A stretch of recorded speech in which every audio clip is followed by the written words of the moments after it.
Welcome into This Week in Bitcoin, episode 81. My name is Chris LAS.com or JupiterBroadcasting.com. The sentiment seems to be pretty bad, especially the last couple of weeks. I've been getting some notes, I've been reading some things online, complaints that Bitcoin's boring, it's not producing the returns it should, it's only chopped sideways all year. I think a lot of it comes from the people that just invested in Bitcoin in 2025. They expected massive returns, and here they are, and the price is just about where it was, 11 months ago. And so there's some truth to that, but I think something that maybe the new class doesn't appreciate is it's remarkable how Bitcoin has defended this 100,000 line.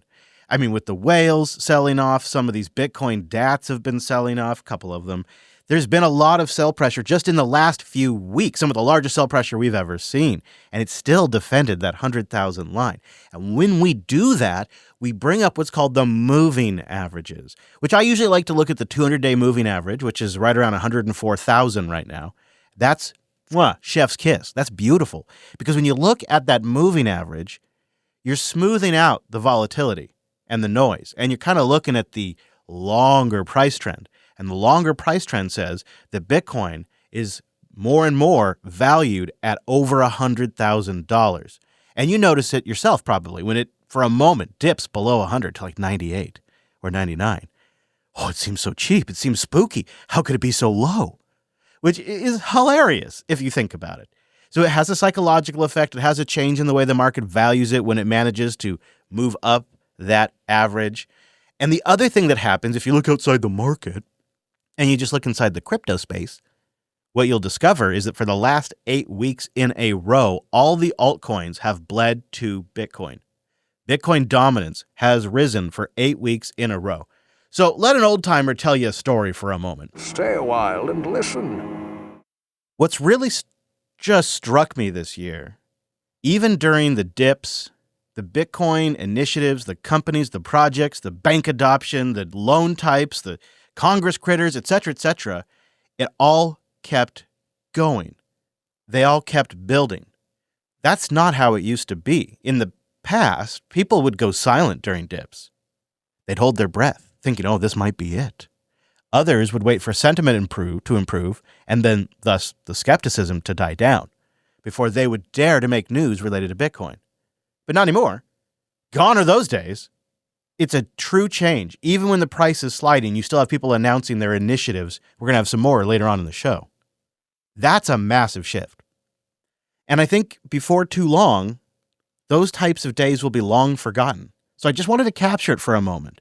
While people are talking about chop solidations and all of that, what has shifted underneath the surface is it's now a foregone conclusion that Bitcoin is staying around and it's likely going up in value and that there's something here, right? Like that psychological shift alone is a massive catalyst.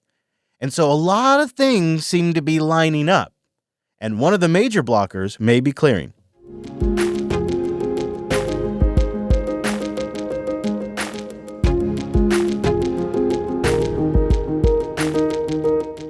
Well, it seems day 43 of this embarrassing and stupid shutdown is upon us and continues to freeze up Scott's checking account, impacting liquidity in the market. But it may be coming to an end right now as I record. Hopefully by the time you're hearing this, it's either over or it's relatively close to finished. The mad dash is on to get to the Capitol to end the government shutdown. I am leaving Jonesboro, Arkansas, on my way to Washington. As airports across America face delays and cancellations, some members, like Wisconsin's Derek Van Orden, are taking matters into their own hands. Flights are too unreliable, so I'm going to ride on a motorcycle. It's going to take about 16 hours or so. It's going to be a little chilly. It kind of feels like they're using this as an opportunity to showboat. And why are flights so unreliable right now? The vote, while expected to pass, will still be tight.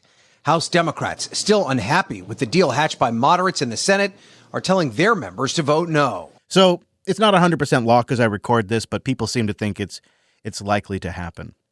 And I hope so. I hope so, because there are people that are really hurting from this. Somehow we have accumulated a massive $9 billion a month run rate for the SNAP benefits, and those people Some of them are very much struggling right now. And that's the thing I want to talk about for the next few moments is if we do start to see a pump as money supply works its way out into the broader system, makes it from gold and AI stocks out into the broader ecosystem, there's something I want Bitcoiners to keep in mind. You have to stay humble during this time because there are going to be second order pump effects. Little term I came up with. When assets go up quickly, or pump, as we like to call it for fun, it is going to compound the gap between asset owners and non-asset owners. I think you're already seeing this in a big way, and it's going to get so much worse. So this is an analysis from a gal from Bank of America, and she says, look, folks are spending more money, but they're getting less because that additional spending is going to inflation. And she also says that their data clearly indicates higher income folks are doing just fine. The gap is what's really concerning. So you are continuing to see consumer spending power, but I pull out two things on this. First, while retail spending did go up, the number of transactions didn't. So one of the things driving that strength in the consumer spending number is inflations, it's maybe tariffs. It's not that consumption is necessarily increasing. And then the other thing that I pull out is it's the higher income households that are really driving the spending. That gap between spending growth between higher and lower income households is certainly continuing. At the lower end, what are you seeing? So the lower end spending is still growing. So if you look at lower income spending, last month it was up 0.7. Higher income spending, though, was up, almost 4 times that at 2.7. What's interesting is, though, what the gaps are in terms of what the difference between the spending growth between the higher and the lower income consumer, and where we're seeing the biggest gaps are in bigger ticket items, in airlines, in lodging, in furniture. To a lesser extent, we're also seeing it in clothing. But in each of those categories, it's not that the higher income is really spending a lot more. It's that lower income is pulling back. Yeah, of course they are. Of course they are. If we see a rally in assets, it's going to be the most hated rally by the non-asset owners I think we've ever witnessed in our lifetimes. And the unfortunate, uncomfortable truth is some of the Trump administration policies are helping. They might reduce some of the deficit spending a bit. They may be able to lower energy prices in certain sectors like oil due to policies. But the tariffs are causing the price of some goods to go up. And that has an immediate impact on consumers who are stretched thin right now. So the left hand is trying to do one thing to lower prices, while the right hand is doing something that raises prices. This dichotomy was brought up on one of Scott's Sunday tours. I think that the tariffs help consumers because we are able to, if you go back and look, we have brought down the budget deficit. And MIT came out with a study that said that 42% of the great inflation was caused by the big deficit spending. So as you bring down deficit spending, inflation will come down. And the tariffs, right now we take in substantial tariff income. Over time, that will rebalance as the factories move to the U.S., and that will become the corporate income or wage income. And by bringing down the budget deficit, we are bringing down inflation. Now, that may be partially true. Reducing deficit spending will help with inflation, but it's going to be down the road. It may not impact everybody. It may not be distributed evenly through the economy because it depends on the idea that ultimately wages go up. So this is why you're seeing the idea of rebate checks I'm sorry, tariff dividend checks. We heard about the Doge dividends. What about tariff dividends? The Treasury collected almost $200 billion in tariff revenue in the fiscal year 2025 that ended in September. Now, President Trump wants to cut Americans a check. So the entire tariff revenue is less than $200 billion, just to be clear about that, right? When they're burning through trillions of dollars in a year, okay. Writing on Truth Social over the weekend that low and middle income Americans will receive $2,000 payments from the tariff income, and the rest will be used to help pay down the national debt. This is pending a decision from the Supreme Court, which just days ago cast doubt on the tariff legality. Oh, I'm sure that has nothing to do with it, right? And when they say, yeah, you're going to get a check, you're going to get a dividend, you're going to get a rebate, you're going to get a stimmy. Or the use of power to impose these tariffs. But Treasury Secretary Scott Bessent says a dividend can come in a lot of different ways. Yeah. So they're already starting to kind of wiggle on what this stimulus check might look, because no doubt Scott knows how inflationary this could potentially be. Surely some of that money will flow into Bitcoin. So yeah, it's going to mean Bitcoin price go up. It also means a lot of shoes are going to be bought. It means a lot of cars are going to get a down payment, a lot of silly stuff like that. Some debt will get paid off. But this is very much still in discussion. Well, there are a lot of options here. That the president's talking about a $2,000 rebate, and that would be for families making less than, say, $100,000. Have you decided on that yet? We haven't. It's in discussion. But the other thing to think about, Brian, is that what we did with the tax bill is actually financing the president's no tax and tips over time. So Security and the big refunds you're going to see. Oh yeah, so think how great your taxes are going to be. Maybe you don't get a stimmy, but you got your taxes rebate. Yeah, so I mean that's good, right? Are a result of that. So that's another payment to the American people. Yeah, that's and then good the enough. other thing you're going to see in the middle of the year are these Trump accounts. Oh. Every child born retroactively to January 1, but for the next 3 years, is going to get a $1,000 account that's going to be invested in the U.S. stock market. So that's another $1,000 for working families. So yesterday, I just feel like, again, one hand is trying to fight inflation while the other hand is doing things that cause inflation go up. Like, what is that going to do? What is that going to do? It's going to increase demand. It's going to put strain on supply chain. It'll be the exact same thing we saw during COVID. Only this time there won't be a supply chain shutdown to make it as worse. So you have this, which to me feels like both a political play to try to put public pressure on the Supreme Court, but also it's a recognition that the tariffs are causing prices to go up. And so why not cut everybody a little check? And this is where we get into one of the biggest cell phones that I think the Trump administration ever made. I may have ranted about this on the show before, perhaps not. I've definitely ranted about it at home. But Scott has had to go on this tour to do damage control over this, to try to walk back expectations, because the reality is it's not just the stimmy check. The expectation by now is that the prices on goods would come down. The groceries would be cheaper. Homes would be cheaper. Everyday goods would be cheaper. Affordability was the word. They should have never made that promise. Huge mistake. They can't lower the prices on goods. I mean, some things they can, like perhaps oil, or they can put reserves into the market to cause an excess demand or excess supply. So there's some things they can do, but they're not wizards. You would only really get prices to go down with a recession. You would have to have a deep recession. And the people don't want that. The Fed's not going to allow that. The Treasury is not going to allow that. So they have this massive problem with affordability, and that's something they're trying to solve with these stimmy checks as well. When you talk about the whole thing from the off-year elections was affordability. That was the words people like Zohran Mamdani used, but their ways of solving that are very different from the way you would do it.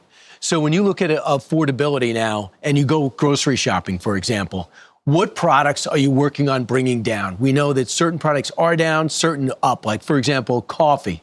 The president says, I'm going to lower the tariff rates on Brazil and Vietnam and other places to try to bring the price of coffee down. What else are you doing? See, this is the smooth brain economic thinking. People actually think the Trump administration is going to bring down the individual costs of individual grocery items. Hey, Scott, when is your rice-a-roni plan going into effect? When's the white bread discount happening? When is the whole grain bread going to be a little cheaper? How long until the cans of tuna, right? Like as if the Trump administration can pull levers on the prices of every single product in the supermarket. But the smooth brains, that's what they've been told to expect. And so that's what they want. Well, it's tough to do a lot of specific things, but I can tell you, Brian, you're going to see some substantial announcements over the next couple of days in terms of things we don't grow here in the United States. Coffee being one of them, bananas, other fruits, things like that. So that will bring the prices down very quickly. And Brian, we inherited this affordability mess. It was the worst inflation. So one specific example, coffee, because that is, through the exports and the negotiations and the tariffs and the blah, blah, blahs, they can affect some of those prices. So he cites one thing and then he immediately pivots to the blame game. Prices down very quickly. And Brian, we inherited this affordability mess. It was the worst inflation 40, 50 years, one of the worst in the nation's history. Okay, true. And affordability has two components. So there's the price level, yep, and then there is income level. And what happened under Biden was the cumulative inflation, stated inflation, CPI, was 23%. But what happened to working Americans, their basket of goods and services, food, insurance, auto payments, was up in the 30s. So what? Did the United States government just acknowledge that inflation for some consumer goods was in the 30s? This is remarkable. They felt a real gigantic differential there. And what we are going to do is, by bringing back high-paying manufacturing jobs, President Trump is going to do what he did in the first term, and that is for hourly workers and working Americans to have real wage increases. So, Brian, imagine two lines. There is the inflation line. We've got that under control. It's leveled out. That is going to start turning down. Then there's the income line, which under Biden, because so many of the jobs were government jobs, you can't get real wage growth from a government job. Real wages are going to increase. Right. And I would expect in the first quarter, second quarter of next year, those two lines are going to cross, and the American people are going to start feeling better. But look, this has been a tough period. Feeling better because what he's saying is if their plans work out, you'll be making more money relative to what you're paying for stuff. But I'd like you to boost in and answer this question. What happens when everybody gets a raise? Where does that come from? How do the employers deal with that? I think everybody should get a raise. But how does that get processed? And how does that get processed into the economy? Boost in and answer that for me.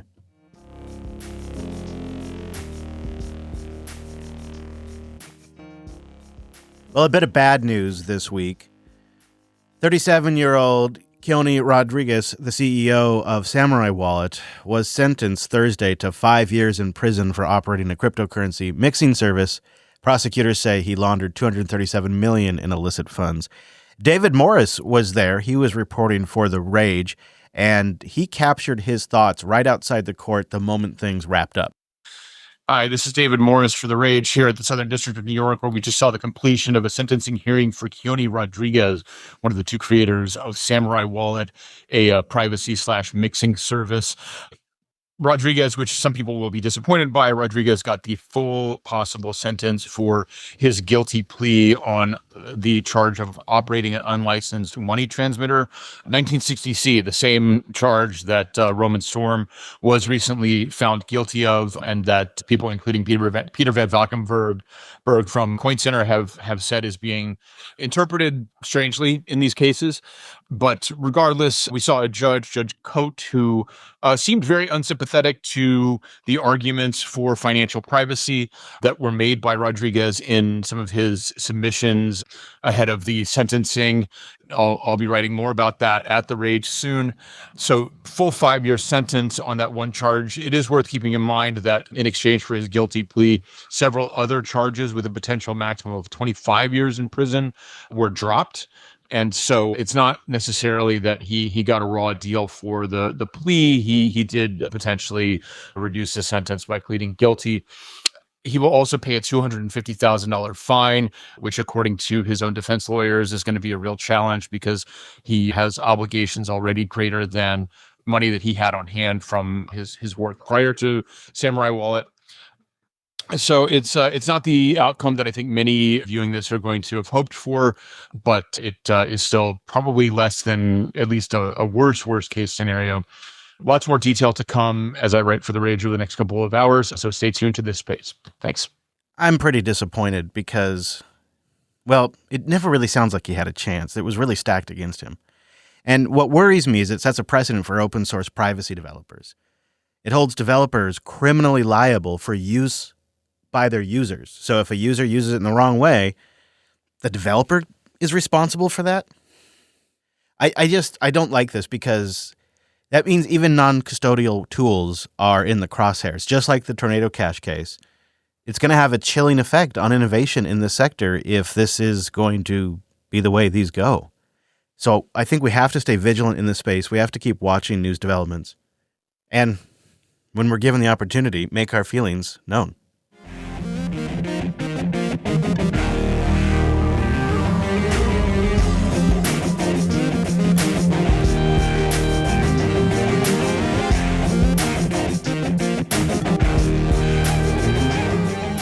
Okay, now a bit of good news. After a bit of teasing this week, Square went live for 4 million merchants to easily turn on Bitcoin payments. Everywhere in the U.S. except for New York, thanks to their 2015 BIT license, anyone that currently accepts Square for payment at their business can now easily accept payments in Bitcoin. Square released this video to explain. Today, I'm going to walk you through how you can take Bitcoin payments in your in-person location. All right. You'll be able to use your Square devices, Square Terminal or Register, as well as iOS devices to be able to take Bitcoin payments. Let's get started by enabling Bitcoin payments for your account. You can start by navigating to your banking page. Here you'll see the Bitcoin tab. And on this page, you can see that you can get started. So they walk the user through how to easily do it, and it works. Of course, the first payment on Square in the wild was at a coffee shop. All right, good morning. So we're here at Compass Coffee, and we're going to be filming the first Bitcoin transaction using Square. So, sir, what can I get for you? I'd love a pumpkin spice latte if you have any. Yeah, we got a PSL for you. There's no need to be embarrassed. All right, awesome. How many sats is that going to be? That's going to be 6,526 sats. All right, perfect. Just happened to have some sats on me. Thank you, Walter. Thank you. There we go. Pay 6,000 sats. And boom, it's done. You notice he keeps using the word sats. That's the only thing I don't like about this, and I think why he made a point to say sats over and over again.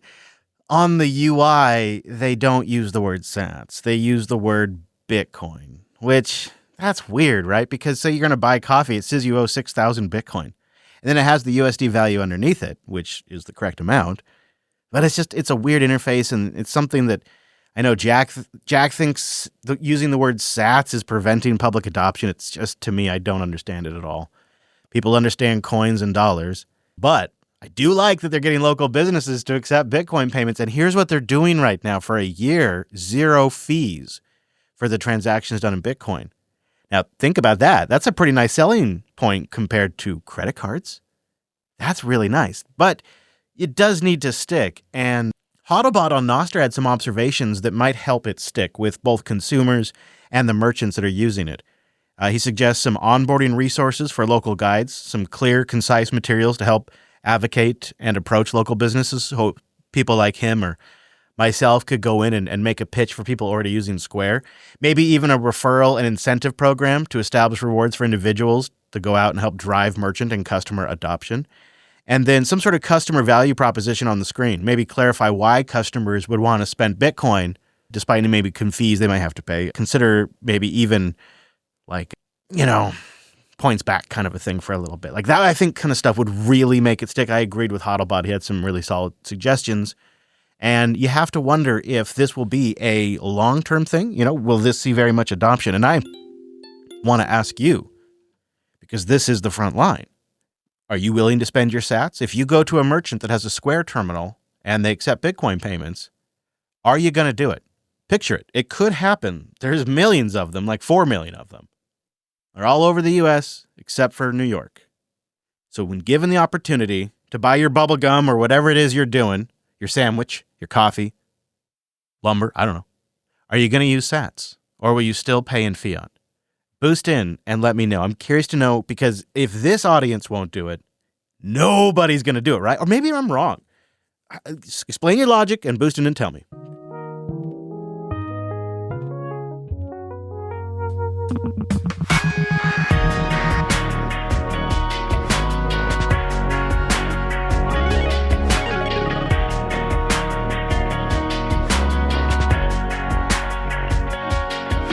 You can support the show by doing what you do. If you want to stack sats on River, use the links in our show notes. Check out the top of the show notes, links to affiliate programs that you use that help the show, like the Bitcoin Well, automatic self-custody platform for Canada or for the United States, or the Bitcoin Company, sats to gift cards in seconds over the Lightning Network.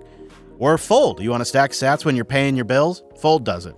Yeah, sats back on your bills. And Salt Lending. You want to get access to your Bitcoin value without selling it? Salt Lending's been around. They've been through some crunches. They got a great platform. That's who I use. These links in the show notes, click them. Go doing about what you're going to do anyways. Stack those sats and support the show while you're doing it.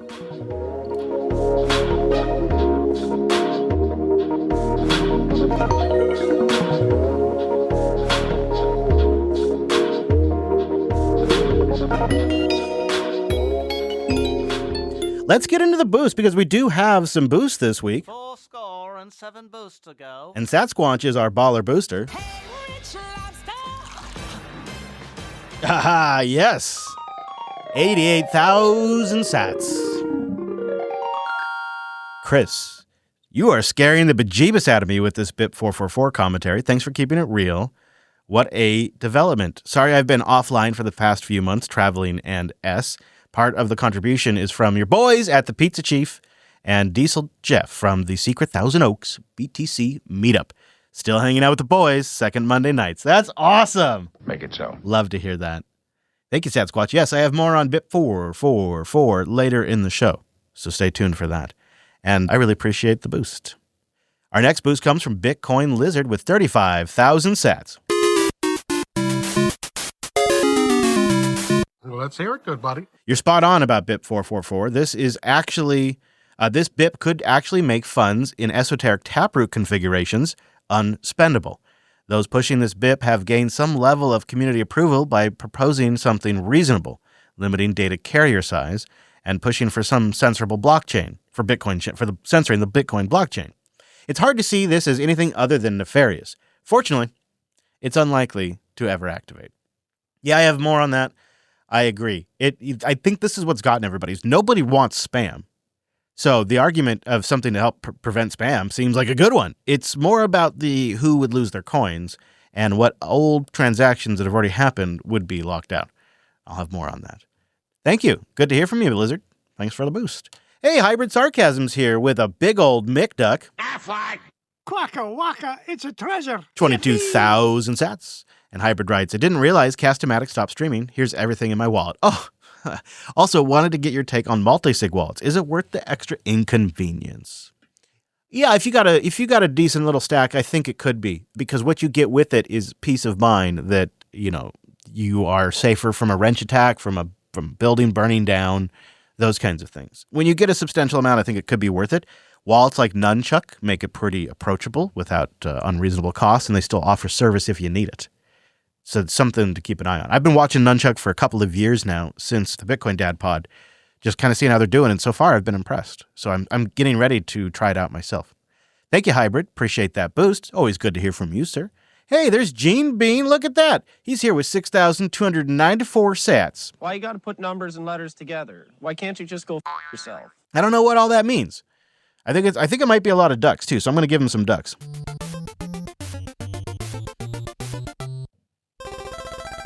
Last week I boosted and replied on you seeing the rendered version of my NPub. Oh, right. He said, suggested making my own. Oh, so Gene set up a site for himself, like I recommended, genebean.me. That's so great, Gene. It looks awesome. And then he links to his Primal profile on there. Gene, nice page, dude. Set one up for me. No, I'm kidding. He says, boosting again because I keep thinking about the stuff in this episode. Oh, I love to hear that, Gene. Make it so. Thank you very much. Glad I got you cooking. One Dull Geeks here with 2,000 sats. Regarding the soft fork, I posted a question to Matthew Cratter. If we only have 20% of node runners switching to knots, why do they think they have sufficient consensus to force the miners to the soft fork? To mine the soft fork. Yeah. So there is a threshold at which they could be successful without having to be 50% of the network. I don't know if 20% is at One Dull Geek. This is an aspect to this data carrier size reduction thing that I don't understand fully, in that it would require node operators and miners to comply.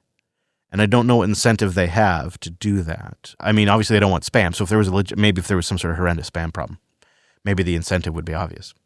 But it's something I've been wondering too. Thanks, Wendell. Appreciate that.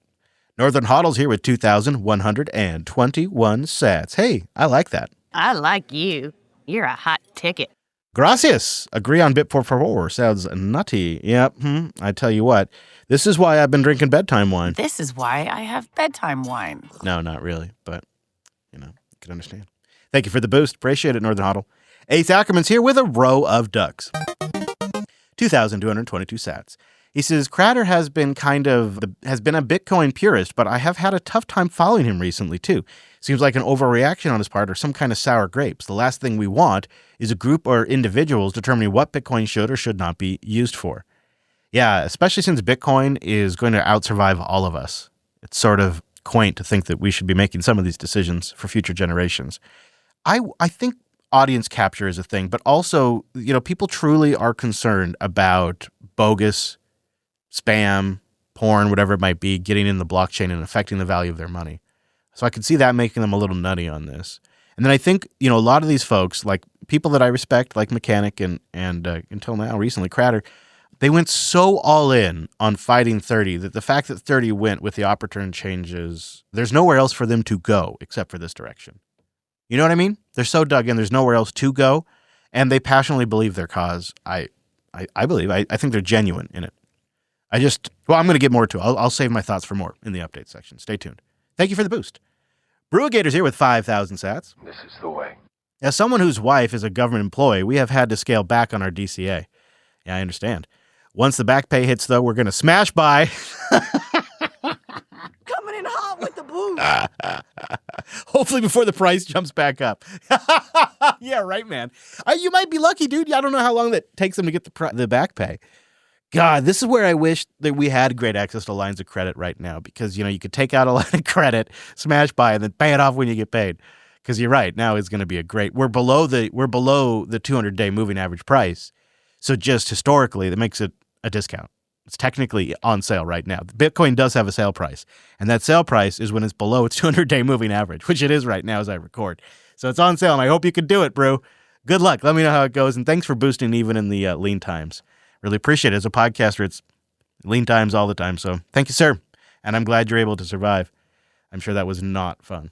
Bobby Pin comes in with 5,000 sats. The traders love the vol. Linux and Bitcoin do go well together. I've been listening to you since 2014 and bought Bitcoin for the first time 2 years ago just to boost the shows because I wanted to support Jupiter Broadcasting.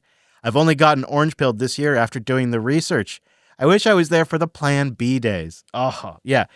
People that are new to the show, I used to have a Bitcoin podcast a decade ago called Plan B, which has been used by multiple people for other things now, but we were a little early. He says, I remember a while ago you and Alan sold Bitcoin to buy a server. I wonder how much that server costs now in the fiat fund bucks given today's Bitcoin price. Yeah, man, I bought a lot of studio gear back in the day, a long time ago. I'm just going to leave it at that. I'll just say Newegg used to take Bitcoin directly. Okay? It was not good for me. It was not good for me. I'm glad Newegg no longer takes Bitcoin directly because... Anyways, thank you for listening for so long, Bobby, and thanks for checking in. Clarkian's here with 5,000 sats. That's not possible. Nothing can do that. As much as I like the idea of Lava's products, that's one of the lines of credit we've been talking about recently, I've seen some investigative posts from Corey Clipson and Samson Mao showing Lava's own terms and the risk being put on the borrower. Yeah, I'm going to talk about that. I have an update on that. He says, I suggest checking out Guy Swan's recent roundtable on the core knots and Bit44 stuff, and they get into the social layer. He finishes with, he says, I think the technical arguments are just a distraction from the social arguments. I don't know. The technical implications are pretty big. They're pretty big. But thank you for the boost. And I'll talk more about those in a moment. Chance of Dizzy Spells is here with 2,500 sats. Danger zone? I think it is the danger zone. Danger zone. Thanks for the high signal. There's a small amount of value in return. I'm a few shows out, but please stay audio focused. Visuals, like the notes on your Nostr account add-on, would be a bonus, but I'm finding I have to stop and dry and clean my hands multiple times per show where we've leaned more heavily into video. It's just frustrating when I hit a rhythm in some tedious chore and then succinctly transported to a realm of self-sovereign contemplation and education to have to stop what I'm doing and drop back into reality and work out what on earth they're talking about. It makes the task seem much longer, and I enjoy the show a bit less. Anyways, that's my view. Thanks for the work you put in. Oh, well, don't worry about it, Chance of Dizzy Spells. Your boy here got that video distraction thing out of his system many, many years ago and learned the hard way. So around 2017-ish, all of my shows hard pivoted to audio only, multi-track audio only. And we went from producing live video and just recording that and then exporting out the audio, like you'll see a lot of podcasts do that now stream, like on YouTube. And we went from just making a video and exporting out the audio to making an audio show that will render out like a video visualizer if you want to watch that. So that's the lesson I learned 2017, 2018. And you don't have to worry about that. That's something I learned the very hard way. Speaking of things to spend Bitcoin on. But thank you for listening. And I totally get it. I love locking into one subject while I'm choring. And I don't want 15 minutes. I want like an hour. And I don't want to be interrupted by them talking about some chart that has some intricate lines on it that you can't even see. So don't worry about it, man. I feel you. And you keep on boosting. Appreciate it. It is the way. This is the way. All right, our next boost comes from Nakamoto6102. Fun will now commence. And fun is definitely commencing when he says, thanks for the value. Well, thank you for the value. I appreciate that very much. Ed Broughton's here with 2,345 sats. I don't understand what the heck is going on here. He sent me an article on Nostr, it looks like. I will check out because it didn't render in my notes. But it looks like it's the golden encirclement and how China, and then it cuts off. But I will follow that up. I do have some China updates later in the show as well. So maybe, Ed, we're right on sync. Thank you for the boost. Appreciate it. Bubba's here with a row of ducks. 2,222 sats. I found Twib last week. Hey, welcome aboard. And I've been binging backwards to episode 50. Love the macro. Well, thank you, Bubba. Thank you for boosting him very much. Glad to have you on board. Kiwi Bitcoin Guide is back with 5,432 sats. Here's what I think. Oh, he says, what do you think of BIP44? If you're interested, go read the proposal. BIP44 makes no reference to decision being made to determine if arbitrary data is objectionable, right? I'll get to that. This BIP seems unlikely to have legs, though, but if we're going to debate, it should at least understand it properly. Here's my 2 sats worth. Also, bonus boost for the term nose candy mark in the last episode. I definitely approve. Nose candy. Thanks, Kiwi. I always like hearing from you, and stay tuned on some of my BIP444 follow-up. All right, thank you, everybody. That's all the sats above 2,000. We have the 2,000 sat cutoff because, numbers and stuff. Why you got to put numbers and letters together? Why can't you just go yourself? No, it's really for time. But thank you, everybody who also streams those sats as another way to support the show. In fact, 47 of you stream sats, and you collectively stacked 47,740 sats for this here podcast. Thank you very, very much. When you combine that with our boosters who sent a message, we stacked a total of 237,497 sats. Thank you, everybody. I really appreciate that value. You can boost with Fountain FM. They make it real easy, or any podcasting 2.0 app that supports boost, and you get Alby Hub, and you're totally self-sovereign. Of course, you can subscribe in the Fountain app and support automatically that way with sats or fiat, or become a Jupiter.party member.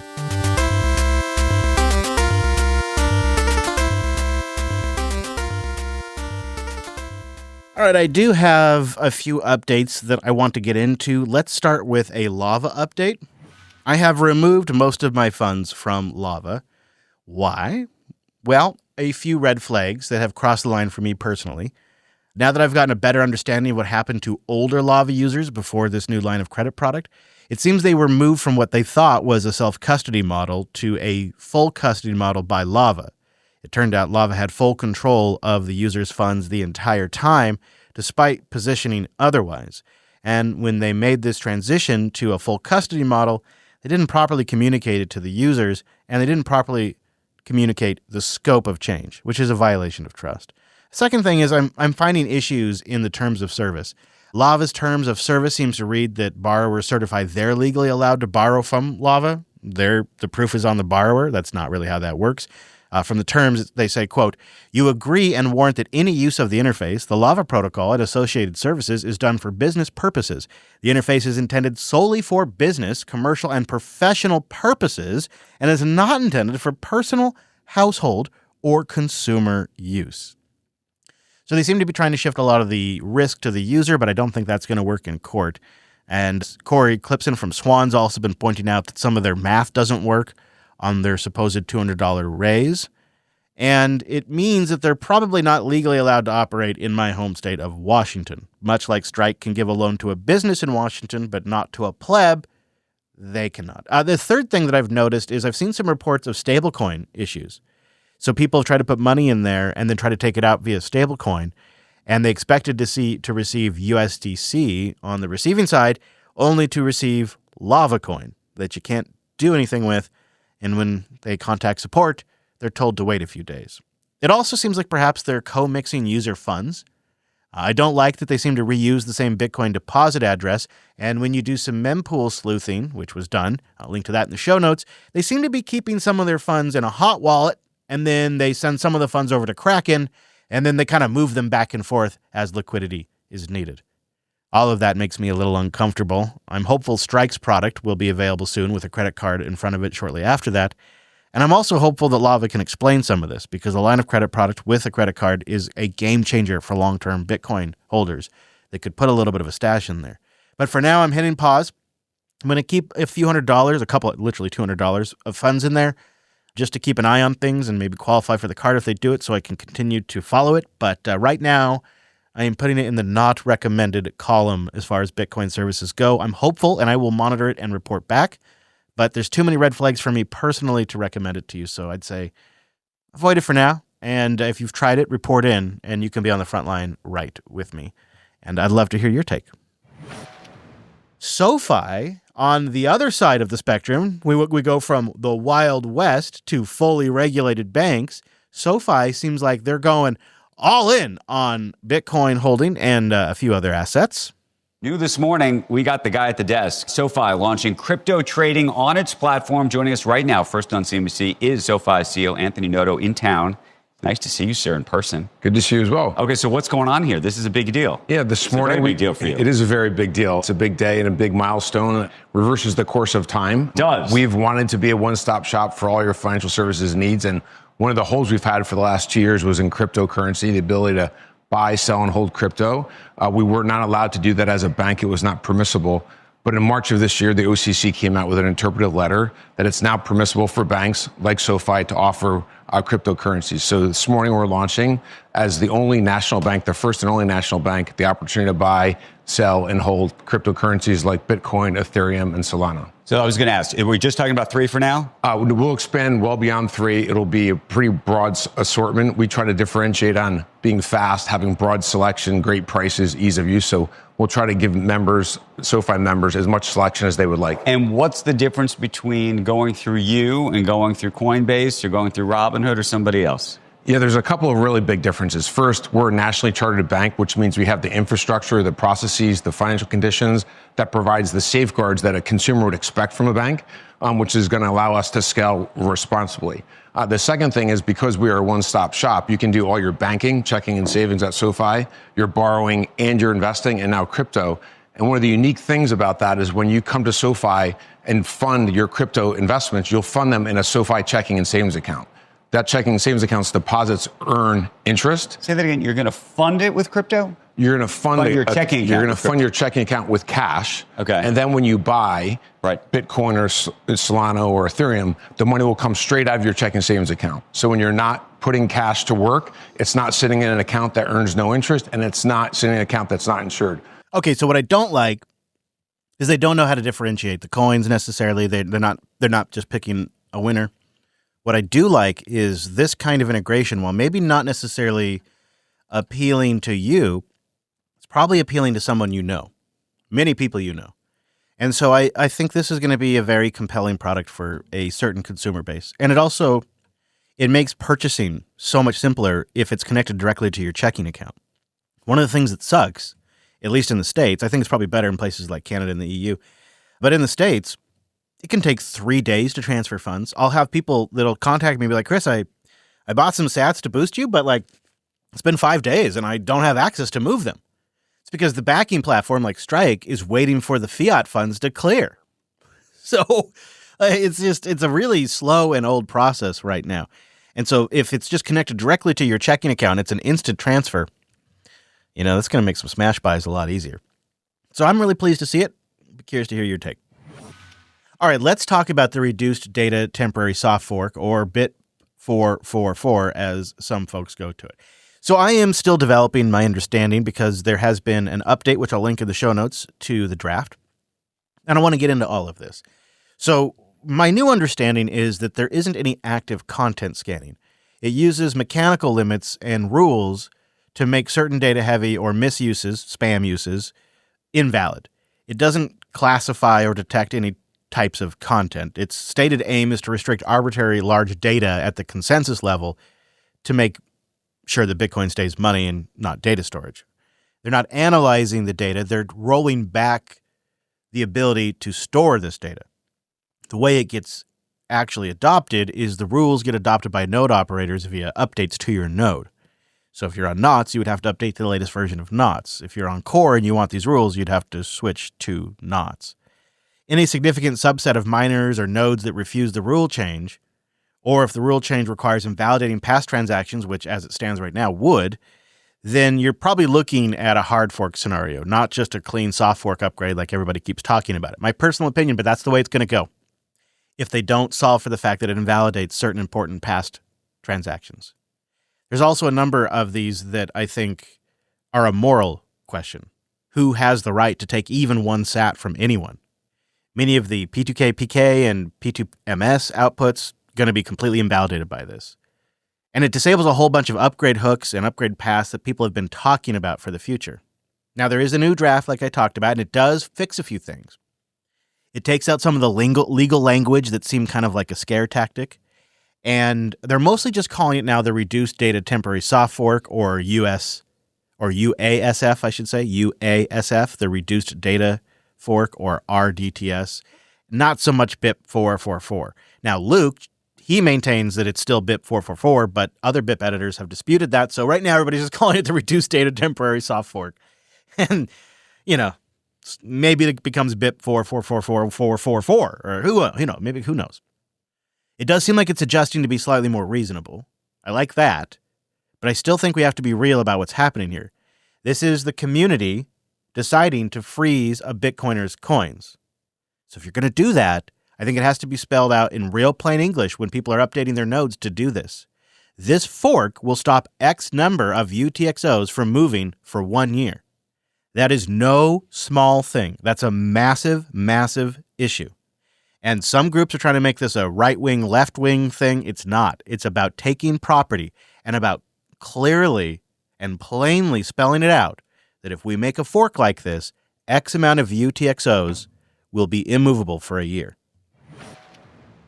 All right, let's talk about Bitcoin in China. I didn't think this would be a topic, but if you caught episode 80, you might remember I played this kind of oddball clip from Trump.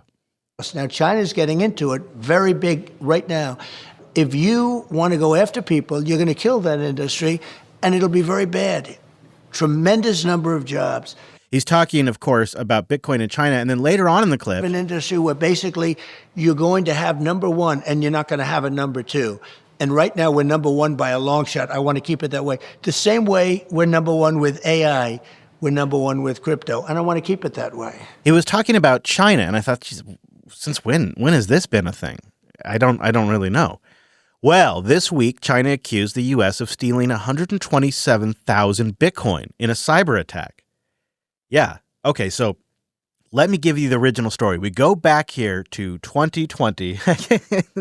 It's another stay a while and listen. Stay a while and listen. So in December of 2020, about 127,000 Bitcoin were stolen from Lubain mining pool, which is Chinese-run Bitcoin operation. They had facilities in China and some facilities in Iran. And the exploit targeted a weak wallet key generator, only 32 bits of entropy in there, making the private keys brute forceable. Not a particularly clever, but, effective hack. And the stolen coins then stayed mostly dormant for nearly 4 years. Not really anything happened to them. And then in mid-2024, the stolen Bitcoin began to move again into new wallets. And Bitcoin analytic firms like Arkham Intelligence later traced those wallets to the U.S. government. By October of this year, 2025, the U.S. Department of Justice confirmed the seizure in a civil forfeiture case targeting the Cambodian businessman Shai Zhen, the chairman of the Prince Group. Shai Zhen and his network were accused of running a massive pig butchering investment scam, which you may have heard of recently, including other things like wire fraud, money laundering operations, and forced labor compounds. So they took the money from them. The Chinese government says it's theirs, as the dispute is actually escalating to diplomatic levels now, and both countries are using technical language to make political points. The U.S. insists the seizure was legitimate, while China frames it as an abuse of legal mechanisms and a form of digital theft. So these Bitcoin are becoming a bit of a geopolitical issue between China and the U.S. And here's why. These funds, if my math is right, would be nearly 40% of what would make up the U.S. strategic reserve. There's no way the U.S. wants to give that up. Nearly 40%. And so you have to wonder at what levels this is coming up if Trump is mentioning it in interviews. And then we see China making these claims. This could get interesting because I don't think they're going to want to give up 40% of the reserve.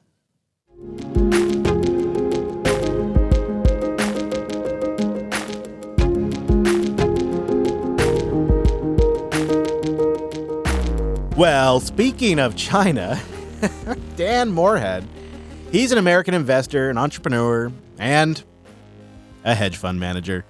He's the founder and managing partner of Pantera Capital, and he thinks China is going to buy more Bitcoin, perhaps why they want this Bitcoin back, as a hedge to protect themselves against the weaponization, as China sees it, of the U.S. dollar. Well, I think it's pretty obvious that the countries that are adversarial to the U.S. will ultimately buy Bitcoin and potentially other coins, but I would say at least start with Bitcoin. And so I think there's going to be an arms race, right? And there'll be like Dr. Strangelove, strategic mineshaft gap, right? Like it's going to be a real race. And as you know, there's only 21 million. And if a bunch of people all want to buy 1 million each, it's not enough to go around, right? And there again, that's why I'm so bullish, because there's just not enough Bitcoins to satisfy countries' desires. I think the U.S. has 200,000 Bitcoins just, from confiscations, kind of a random. And China has roughly the same, I think. Yeah, and China has roughly the same. No, no problem seeing them wanting to buy 1 million Bitcoins. It's still tiny compared to their balance sheets, budgets, all that stuff. And so if you have 2, 3, 4, like say the GCC wants to buy 1 million, China wants to buy 1 million, maybe Russia wants to buy some, U.S., like it's going to squeeze up like a watermelon seed.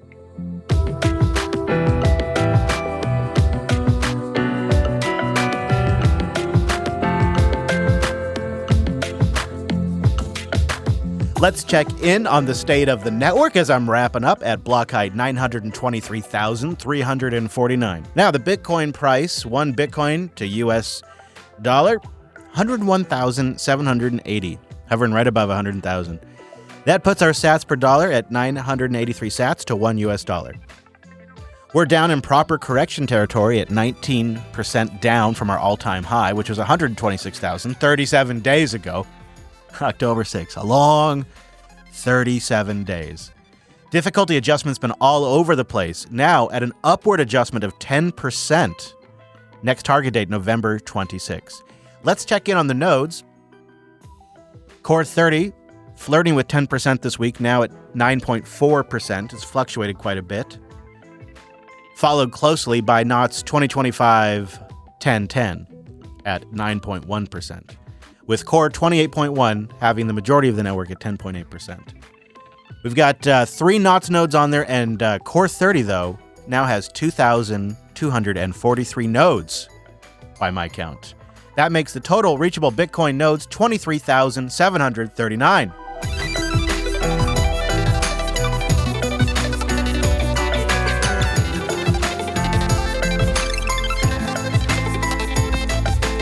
Well, if you made it this far, you should probably check out the links in the show notes. There's always more there. thisweekinbitcoin.show.